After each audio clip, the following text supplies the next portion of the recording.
নমস্কাৰ স্বাগতম জনাইছোঁ আসাম টিচি ইউটিউব চেনেললৈ। মই আজি আপোনালোকৰ মাজলৈ লৈছোঁ কেইটামান অসমৰ হিষ্ট্ৰী কুৱেশ্যন এনচাৰ।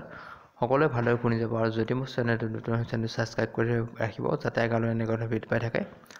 মই ইয়াৰ আগত কেইবাটা পাৰ্ট দিছোঁ, যদি চোৱা নাই চাই ল'ব আৰু যদি মোৰ চেনেল নতুন হয় চেনেলটো ছাবস্ক্ৰাইব কৰিব আৰু সকলোৱে মিলি চেনেলটো আগুৱাই যোৱাত সহায় কৰে তাৰে আশা কৰি মই আৰম্ভ কৰিছোঁ। Question number 131। বিখ্যাত মহাভাৰতৰ যুদ্ধত কোনগৰাকী অসমৰ ৰজাই অংশগ্ৰহণ কৰিছিল? উত্তৰটো হ'ব ভগদত্তই। 132। তেজপুৰস্থিত মহাভৈৰৱ মন্দিৰ কোনগৰাকী ৰজাই নিৰ্মাণ কৰাইছিল? উত্তৰ হ'ব বানাসুৰ। 133।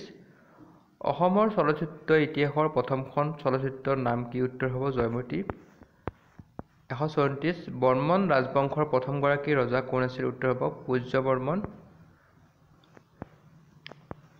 বৰ্মন বংশৰ কোনগৰাকী ৰজাই প্ৰথমে মহাৰাজ ধীৰাজ উপাধি গ্ৰহণ কৰিছিল? উত্তৰ হ'ব পুষ্য বৰ্মন। 137। নামঘৰৰ অংগ কেইটা? উত্তৰ হ'ব 4টা। 137। কোনজন ৰজাৰ মৃত্যুৰ লগে লগে বৰ্মন বংশৰ ৰাজত্ব অন্ত পৰিছিল? উত্তৰ হ'ব ভাস্কৰ বৰ্মন। 138। বৰ্মন বংশৰ ৰাজত্বৰ অন্তত কামৰূপত কোন বংশৰ শাসন প্ৰতিষ্ঠা হয়? উত্তৰ হ'ব শালস্তম্ভ বংশৰ। 139। শালস্তম্ভ বংশৰ প্ৰতিষ্ঠাপক ৰজাজনৰ নাম কি আছিল? উত্তৰ হ'ব শালস্তম্ভ।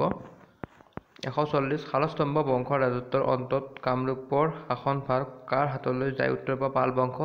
আজিৰ পাৰ্টত ইমানখিনি আছিল। নেক্সট মই আৰু কেইবাটা পাৰ্ট আছে, সেইখিনি আপোনালোকৰ মাজলৈ লৈ আহিম। সকলোৱে ভালকৈ পঢ়িব বুলি আশা কৰি আজি ইমানতে সামৰণি মাৰিছোঁ। নমস্কাৰ।